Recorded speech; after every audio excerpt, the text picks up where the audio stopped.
Hello, everybody, and let's go to the Madlanga Commission of Inquiry. And please, somebody tell me, what was I hearing? What was I hearing in today's Madlanga Commission of Inquiry stream? So we've moved away from the IDEC stream. We are now in a stream that I'm not quite sure what you even call it. But there was a switch up this morning and a new witness with a whole new evidence about what's going on in KwaZulu Natal.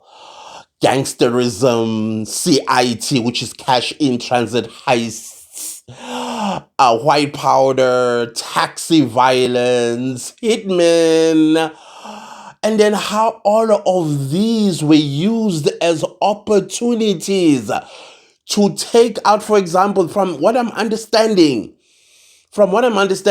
witness, I forgot what his full names, but he is Mr. John. We are going to call him Mr. John going forward.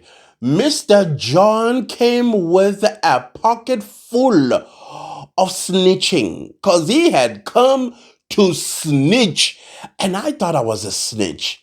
Oh no, he takes the cup because he was just spilling it like this. But at the same time, I'm thinking, oh, your community is not going to be happy with you, sir, because you were going after one of the communities in South Africa that is quiet.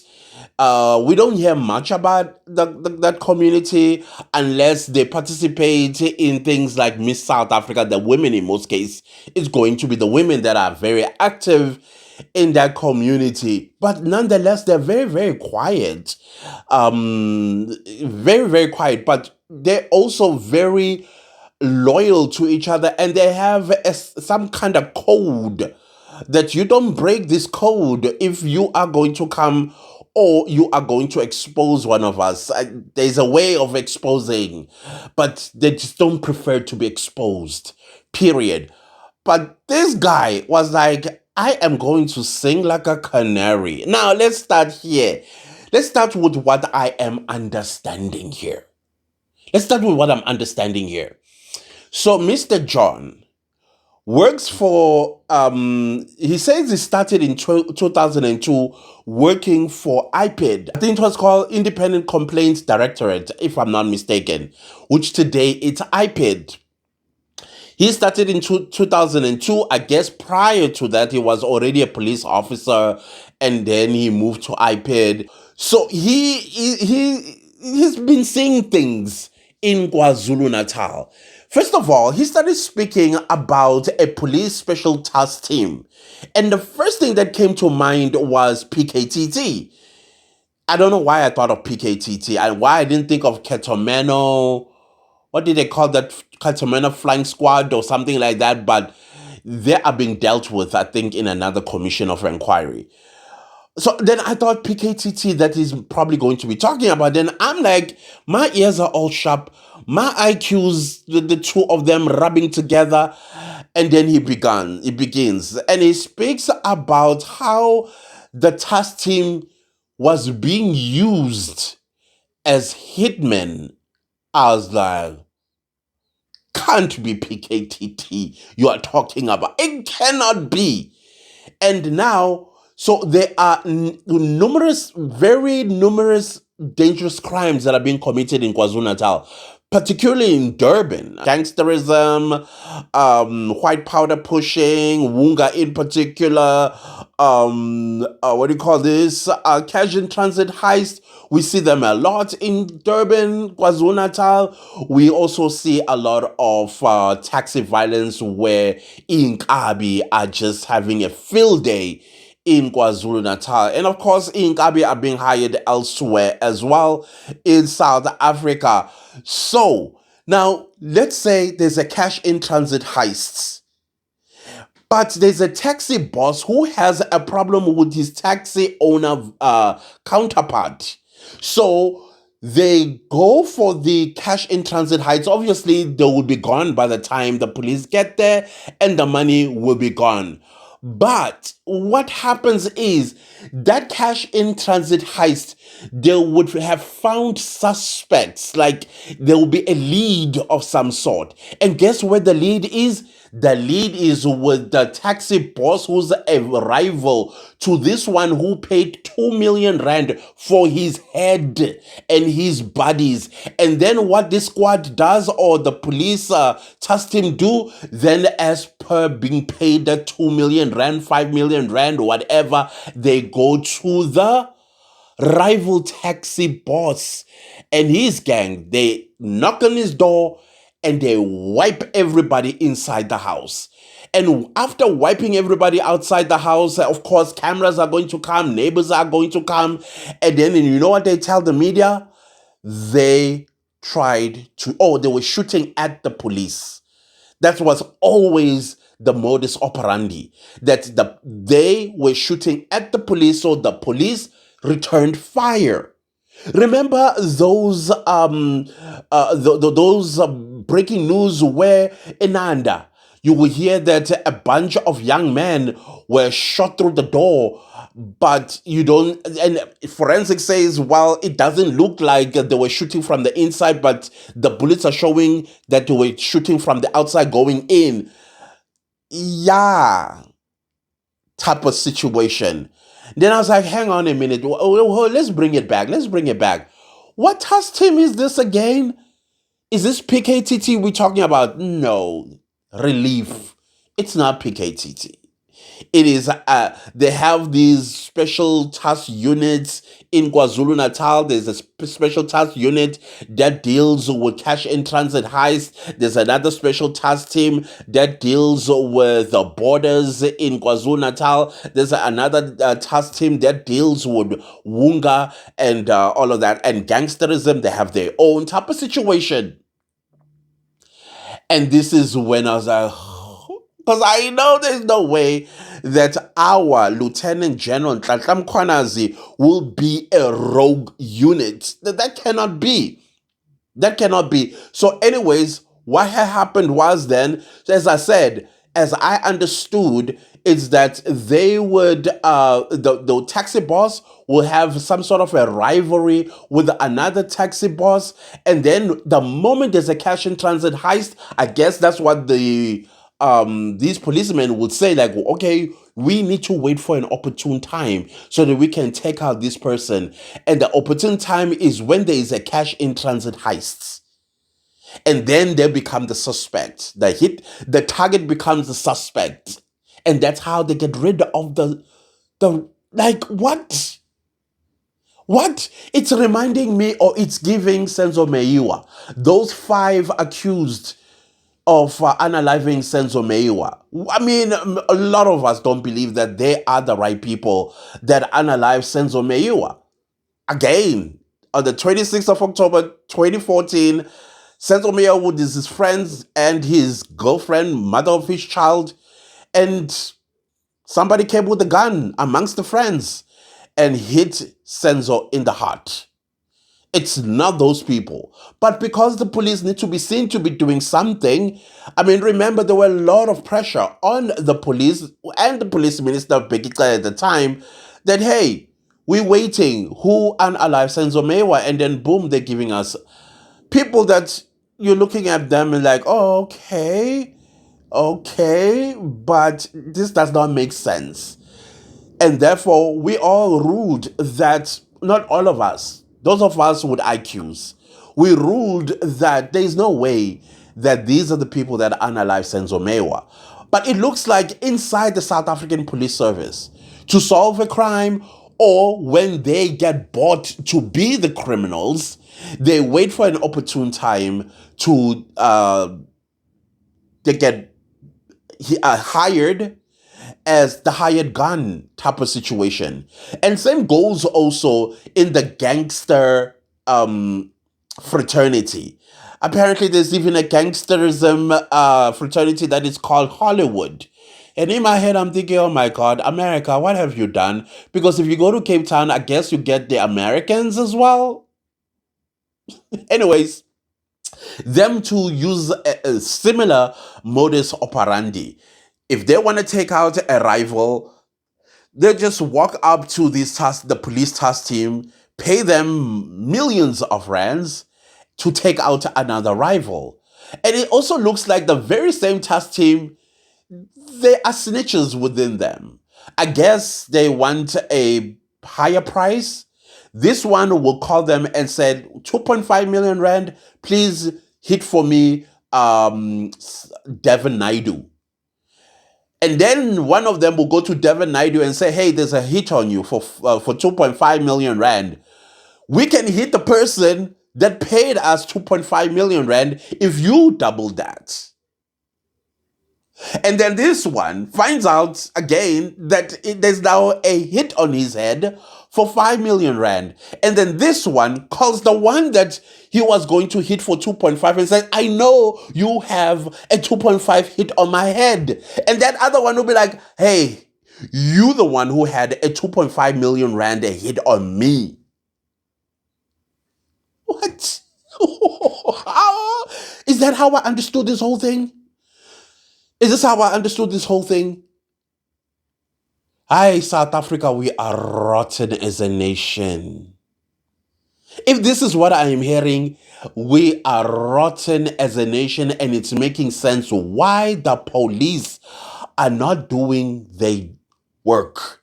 Just recently, one of the townships that are busy removing illegal foreigners, police officers no longer know how to do their work. And I remember in the Senzo Meyiwa murder trial, police will be brought to the stand. And one of the things that they are going to, I think maybe let's say the topic is about warning statements. A warning statement, of course, is a statement that you give a suspect to basically to cite their right. They have a right to remain silent, anything they say, all that sort of stuff. Can you imagine police officers don't know how to recite that? How? I can, and I'm not a police officer, never been a police officer, but I can recite it. It's in the Constitution of the Republic of South Africa. So you can tell these people have forgotten their training. Why? Because they are doing extra stuff. They're doing what other people will call side hustle. But how is it a side hustle when you are taking out human life? And then just before Mr. John was done, he read out a piece of his statement, I think of Mr. Nika and his wife, who got something like 5 million rand or something like that was put into their account, and they went and bought property. I could be wrong with the surnames. They went and bought property with people's lives that were lost as a result. Perpetuated by police, being hired guns. I thought the Ketameno situation was bad. So I did not know that it actually manifested. And I think it's all over the country. It's not just in KwaZulu-Natal. The other time, some people were sharing that, do you know that sometimes when a hitman hits a target, that hitman is usually a prisoner. Somebody that has been serving life in prison. And then when they come and they do the forensics, sometimes they do find a fingerprint. And they find that the fingerprint belongs to a prisoner. And then the question will be, how can a prisoner be in two places at once? Guys, what is this? What is this, I ask? Yo, my mouth is dry, my brain is fried. I am shook to the core, and I'm not sure why I'm shook, because I shouldn't be surprised. I shouldn't be surprised. Now, you could also tell that he was having a tough time with the commissioners, because the commissioners, they were taking these allegations very seriously. I mean, we are dealing with people's lives here and careers, the police. But the terms of reference, very clear. Were the police infiltrated by criminal element? And to me, where I was seated, it seems like that question is being answered. Probably we are going to hear more evidence on how exactly did that happen, when did it start, who are the people that are involved. I'm very much interested to hear. But my biggest fear is for the witness. The witness, I don't believe he's going to enjoy any of his freedom. The community is not going to be happy with him unless they approve of what he said. Because what he did was to save KwaZulu Natal, save South Africa as well from crime. I hope that is what they saw. Because I also saw how they treated Drusanta Ransabi, accused of trying to destroy Andrea Johnson, that she was vindictive, jealous, and insubordinate. Coming from her community, we understood what she was doing and what was happening. I mean, I did say that the girl looks broken. I don't know why they saw what they saw, but when you watch something with emotions, you are always going to sound evil yourself. Like, excuse me, what are you talking about? So I hope he's not going to get attacked, but he will be supported, because he just exposed some of the most scariest things that are happening in KwaZulu-Natal. Hey, before I forget, one of the other crimes that he introduced that I didn't think about, but it made sense. Because few years ago, if like I think in the early 2000s, mid 2000s, you had the tow trucks, the tow trucks. Sometimes when they have not worked in a week, they would allegedly pour oil on the tar. And when it's raining, and then usually they would pour oil on a slippery kind of like road, a road that is a little bit steep.